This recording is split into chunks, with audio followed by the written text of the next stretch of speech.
आपका फिर local cricket के बारे में क्या ख्याल है, मुंबई का क्रिकेट के बारे में अभी? Local cricket to be honest Jalal भाई, मैं कुछ पिछले 2-3 साल में मैं कुछ मैचेस खेला हूँ। मैं खार जिमखाना के लिए भी कांगा लीग खेला हूँ, MIG के लिए दूसरे टूर्नामेंट खेला हूँ, पुलिस शील्ड और शायद कॉमरेड शील्ड, जब जब मैं अवेलेबल रहा हूँ। तो थोड़ा सा डिसअपॉइंटेड हुआ हूँ टू बी ऑनेस्ट मुंबई के क्लब क्रिकेट से। स्टैंडर्ड ऑफ क्रिकेट को तो मैं इतना बोल सकता, क्योंकि मुझे ऐसा लगता है कि सिर्फ 3-4 ही टीमें अभी ऐसी रह गई है जो कम्पीट करती है, जो मे बी उनके पास ऐसे प्लेयर्स हैं या ऐसी टीम है जो रेगुलरली सेमीफाइनल या फाइनल खेलती है। पयाडे स्पोर्ट्स क्लब हो गया या पार्कोपिन हो गया, MIG एक टीम है, या मे बी कर्नाटक हो गया। ये 3-4 टीम हो या DY पाटिल की एक टीम है। इनको छोड़ के मुझे ऐसा लगता है कि जो बाकी टीमें हैं वो बहुत पुअर है, उनका स्टैंडर्ड। और मुझे ऐसा लगता है कि ये बिकॉज ये सारे टूर्नामेंट नॉकआउट बेस पे हैं, मुझे ऐसा लगता है कि बहुत सारे यंगस्टर्स को अपॉर्चुनिटी नहीं मिलती है ज्यादा मैचेस खेलने की। क्योंकि अगर उनका क्लब अगर फर्स्ट राउंड में हार जाता है, तो बाय द टाइम दूसरा टूर्नामेंट स्टार्ट होता है तो उसमें 3-4 हफ्ते का ब्रेक होता है, तो वो 3-4 हफ्ते वो बच्चे कुछ भी नहीं करते। तो अगर वो कुछ भी नहीं करेंगे उस टाइम में और साइमल्टेनियसली अगर रणजी ट्रॉफी चल रही है, तो वो कैसे अपना परफॉर्मेंस सिलेक्टर को बताएंगे? और अगर आप यंग प्लेयर हो और अगर आप ये 3-4 क्लबों के नहीं खेल रहे हो जो स्ट्रांग है, तो आपको इतने मैचेस भी खेलने को नहीं मिलते। तो मुझे लगता है कि थोड़ा सा मुंबई क्रिकेट को ये स्ट्रक्चर चेंज करने के पीछे थोड़ा सा मुझे लगता है ध्यान देना चाहिए। समाउ एक यंग प्लेयर को 7-8 मैचेस मिलने चाहिए रेगुलरली, तभी आपको वो परफॉर्मेंस मिलेगा उनका, और तभी उनको अपॉर्चुनिटी मिलेगी। कांगा लीग, मुझे ऐसा लगता है कि कांगा लीग खेलने का मतलब क्या है आज के दौर में, क्योंकि अभी आप अनकवर्ड पिचेस पे नहीं खेलते हो। आप वो सारे कवर्ड पिचेस पे होते हैं। तो what is the reason behind Kanga league? तो अगर आप कोई टूर्नामेंट अगर सितंबर एंड से अगर आप शुरू करते हो, पुलिस शील्ड हो गया या पुरुषोत्तम शील्ड हो गया, या उसको आप लीग बेस पे बनाते हो कि मतलब हर एक टीम को एटलीस्ट 6 या 7 मैच मिले एवरी वीकेंड में, सैटरडे और संडे, तो मुझे लगता है उससे मुंबई क्रिकेट को बहुत फायदा होगा, यंग क्रिकेटर्स को बहुत फायदा होगा, सिलेक्टर्स को मुझे लगता है कि बहुत सारे मैचेस देखने का मौका मिलेगा कि कौन लड़का अच्छा परफॉर्मेंस कर रहा है, कोई टैलेंट उभर के आ सकता है। तो मुझे लगता है कि थोड़ा एट दिस पॉइंट थोड़ा स्ट्रक्चर चेंज करने की मुझे लगता है जरूरत है मुंबई की। ये तो रहा क्लब क्रिकेट के बारे में बताया। स्कूल क्रिकेट के बारे में क्या करना चाहेंगे? क्योंकि ग्रास रूट तो अपने को बच्चे जो मिलते हैं स्कूल लेवल से ही मिलते हैं। आप भी उसके हम्म एग्जाम्पल हो, स्कूल क्रिकेट खेलते खेलते आप जो इंडिया खेल चुके हैं।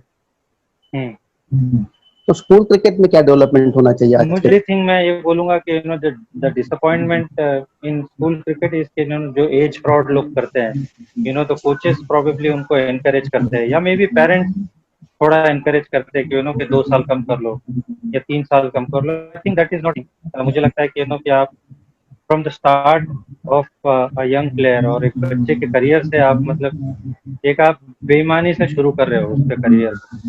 तो मुझे ऐसा लगता है कि दैट इज समथिंग विच मेरे को लगता है बहुत सारे कोचेस भी मे भी उनको एनकरेज करते हैं, मे बी द पेरेंट्स जो बहुत सारे इन्वॉल्व होते हैं बच्चों के साथ में, दे ऑल्सो प्रिफर कि इसके 2 साल अगर कम हो जाएंगे तो इसको मे बी ज्यादा खेलने का मौका मिलेगा अंडर 16 या may be under 19। But they don't realise कि भैया कि अगर जब वो अंडर 21 है तो उस वक्त भी वो अंडर 19 ही खेल रहा है, वेरी उसको रणजी ट्रॉफी खेलना चाहिए। तो कहीं उसका अगर बेनिफिट है तो उसका आगे जाके उसका कोई ड्रॉबैक भी है, कोई नुकसान भी है। बाजू में रखे भी नए कोचिंग जो चालू है, नया कोचिंग का जो स्किल टेक्निक्स और फिटनेस के बारे में, उसके बारे हम्म में आप क्या कहना चाहोगे? बच्चों को क्या सजेशन देना चाहोगे? आई थिंक मुझे लगता है कि coaches first of all I think नीचे के लेवल पे, आई मीन मैदान क्रिकेट में बहुत सारे कोचेस हो गए, तो आई डोंट नो वो कितने अच्छे हैं कितने बुरे हैं, टू बी ऑनेस्ट बोलना बहुत मुश्किल है। कि वो कितना क्रिकेट खेले हुए हैं कि वो कोचिंग कर रहे हैं, तो that is very hard for me to say, क्योंकि मैं उनको इतना नजदीक से नहीं जानता हूँ। बट आई नो कि बहुत सारे मैदान के अंदर बहुत सारे कोचेज है, जो बहुत कम क्रिकेट खेले हुए हैं, लेकिन 10-50 किड्स उनके पास आते हैं, and what kind of advice they must be giving, so that is a very scary thought. All I can say कि जो कोचेस होते हैं, मुझे ऐसा लगता है कि उनको बच्चों के बेसिक पे ध्यान देना बहुत जरूरी है, कि एटलीस्ट जब वो लोग उनके पास में हैं उनके बेसिक वो लोग स्ट्रॉन्ग करें। बहुत सारे बच्चे आजकल आईपीएल देखते हैं, T20 क्रिकेट देखते हैं, तो जिस तरह से एबी डिविलियर्स शॉट्स मारा, डेविड वार्नर मारता है, they want to copy that, and I don't think कि वो आप रोक सकते हो, क्योंकि वो फैसिनेटेड होते हैं उस तरह के शॉट्स देख के। बट मुझे लगता है कि वहाँ पे कोचेस का बहुत रोल है कि दे नीड टू अंडरस्टैंड कि बच्चों का बेसिक अच्छा होना बहुत जरूरी है, उसका ग्रिप, उसका स्टांस, उसकी बैकलिफ्ट। अगर उसकी ये सारी चीजें अच्छी हो गई, या बॉलर है तो उसका उसका बॉलिंग का जो एक्शन है, या उसका जो भी उसका लोड अप है, ये सारी चीज पे मुझे लगता है काम करना बहुत जरूरी है। इसमें जो आपके पास बच्चे आते हैं, I think they need to understand कि उनका बेसिक स्ट्रांग होना बहुत जरूरी है।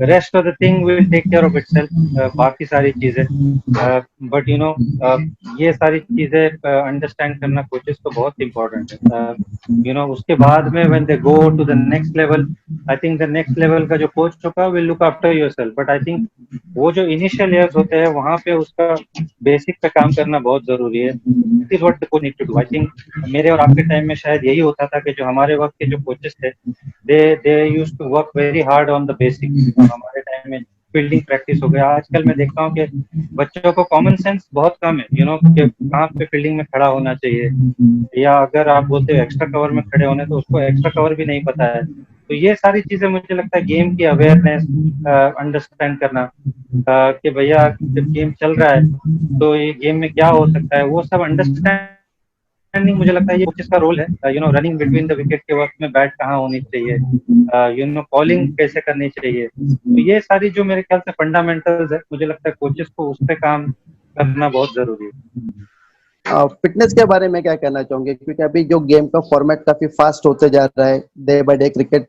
और कंटिन्यूस मैचेस हो रहे हैं, तो उसका मेरिट और डिमेरिट क्या रहेगा बच्चे लोगों के लिए? मुझे ऐसा लगता है कि समटाइम्स आई फील आज के बच्चे लोग they focus too much on fitness somehow. मुझे ऐसा लगता है कि जब तक आप 27-28 साल के हो, आपकी फिटनेस इन जनरल बहुत अच्छी रहती है। तो मुझे ऐसा लगता है कि कभी कभी ऐसा लगता है कि बहुत सारे क्रिकेटर्स ओवरडू करते हैं फिटनेस को।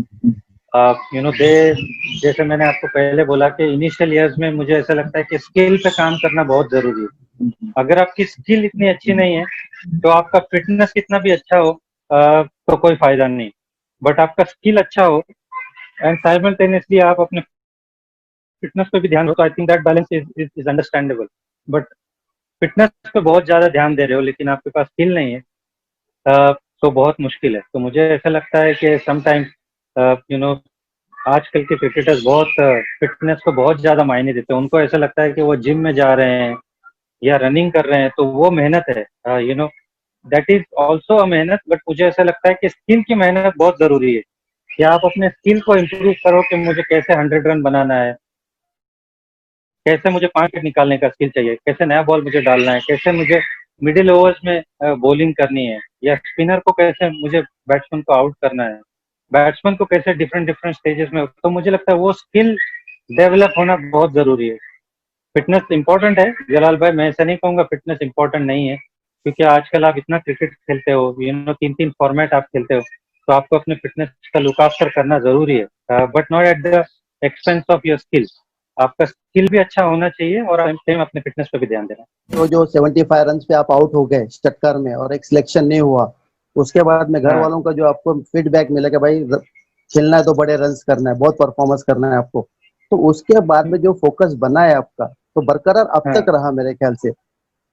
मैं जी, थोड़ा मुझे एक बात लगता है पे कि आप मुंबई में आप खेलते हो तो मुझे लगता है कि वो एक मेंटालिटी आपकी बन जाती है कि आप 70-80 रन आप बना के आप कोई टीम के अंदर ब्रेक इन नहीं कर सकते। मुझे ऐसा लगता है कि इवन आपके सीनियर्स भी आपको बोलते हैं, आपके कोचेस भी आपको बोलते हैं कि भैया ये 70-80 रन से कुछ होगा नहीं। तो मुझे लगता है कि वो मेंटालिटी है मुंबई क्रिकेट की, कि आपको 100 के बाद में 150 रन बनाना है, 150 के बाद 200 रन बनाना है, तो वो सीनियर्स आपको कहीं पे भी रिलैक्स होने नहीं देते। उनको जैसे कि आप 100 बनाकर भी अगर विकेट फेंक कर आ गए, तो वो आपको डांटेंगे, वो आपको ऐसा नहीं बोलेंगे कि आपने बहुत अच्छा खेला है, वो आपको बोलेंगे कि भैया कि आपने 150 क्यों नहीं बनाया, 200 क्यों नहीं बनाया। तो आई थिंक वो अपब्रिंगिंग मुझे लगता है मुंबई क्रिकेट की है, वो मैदान क्रिकेट की है। आई फील के के कहीं किसी भी मतलब लेवल पे आपको छोड़ना नहीं है। अगर अपॉर्चुनिटी है तो आप 200 बनाओ, अगर अपॉर्चुनिटी है तो आप 300 बनाओ। तो मुझे लगता है वो एक मुंबई क्रिकेट के लिए बहुत जरूरी है। के बाद में आप रणजी ट्रॉफी में जो बरकरार करते रहे अभी तक, मीन्स पिछले साल तक आप खेलते रहे, तो ये रिकॉर्ड बनाना मीन्स कहाँ से इंस्पिरेशन मिला कि भाई मेरा इतना रिकॉर्ड बनना चाहिए या मैं खेलता रहूं? और वसीम जाफर अगर बैटिंग को आता है तो सामने वाले टीम के दिमाग में एक ही बार ये कैसे आउट हो, ये आउट नहीं हुआ तो 2 या 3 दिन की फील्डिंग हम लोग को लग गई। नहीं, आई थिंक एक बार जब मैं 2008 में ड्रॉप हो गया इंडियन टीम से,